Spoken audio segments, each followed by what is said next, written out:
Have you ever sat by the window, waiting for the sound of little feet running through the door, only to realize another weekend has come and gone, without a visit? If so, please know this: you are not alone. Many grandparents today face this quiet ache. But there are ways to ease that loneliness, to find peace, and even to reconnect in new, meaningful ways. Today, we'll explore 5 emotional coping strategies to help you heal, grow, and keep love alive, whether your grandkids visit often or not. 1. Allow yourself to feel, without shame. Too often, older adults are told to be strong or just move on. But emotional strength doesn't mean silence, it means honesty. When you suppress grief or longing, it doesn't disappear, it simply hides and grows heavier. Helen, the grandmother from Oregon, later began journaling each morning. She wrote things like, "I miss the laughter," or "I wish they'd call." Over time, her journal became a safe place where her heart could breathe. Psychologists often say that grief is just love with nowhere to go. When you let yourself cry or speak openly, perhaps with a trusted friend or counselor, you give that love a direction again.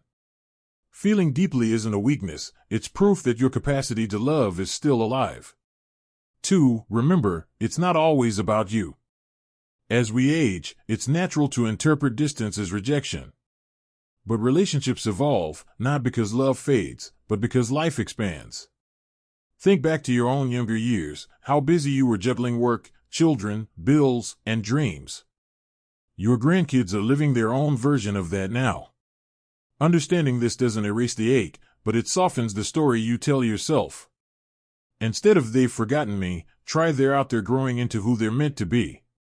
This mental shift turns resentment into compassion, and compassion always heals faster than anger.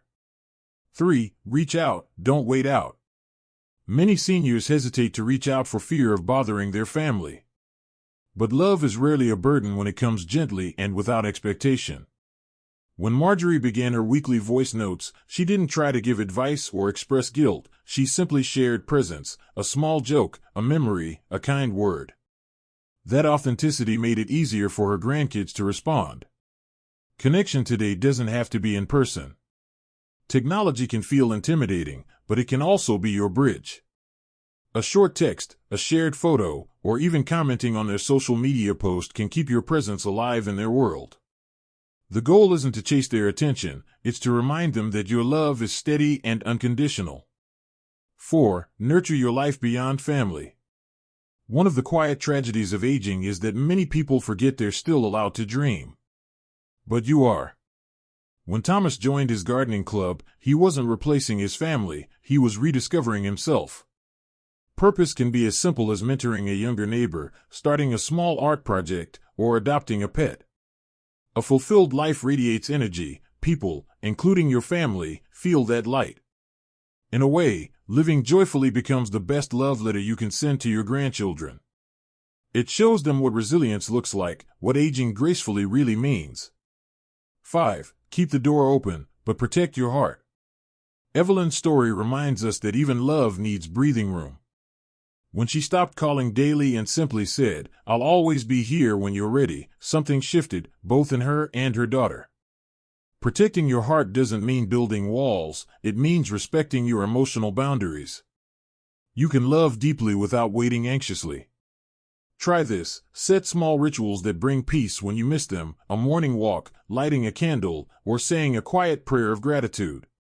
This creates emotional balance and helps you stay open without feeling depleted. Remember, healthy love doesn't demand, it welcomes. 6. Seek support and community. Isolation can trick the mind into believing "I'm the only one feeling this way." But in truth, thousands share your experience. Support groups or community gatherings remind you that your story matters. Sharing it out loud transforms loneliness into connection. If in-person options aren't available, virtual groups or online communities for grandparents can be surprisingly healing. Listening to others' journeys often sparks courage to reframe your own, and sometimes you'll even find friendships that feel like family. 7. Turn the pain into love, through legacy. Legacy isn't just about what we leave behind, it's about what we live into each day. When you write letters or record memories, you give your love a second life. Even if your grandchildren don't read them today, one day, they'll discover a treasure chest of wisdom, your laughter, your values, your stories. Legacy is love, written in time's language. It turns longing into purpose, absence into art. So if you ever feel forgotten, remember, you are still a keeper of stories, a bearer of light, and your love, quiet, patient, enduring, will echo far beyond your lifetime. If this conversation touched your heart today, take a deep breath and remember, you are still deeply loved, still needed, and still capable of bringing light into the world. I'd love to hear your thoughts. Have you found ways to cope when family feels distant? Please share your story in the comments. Your experience might bring comfort to someone else. And if this video brought you peace, please give it a like, subscribe for more gentle reflections, and share it with another grandparent who might need this reminder today.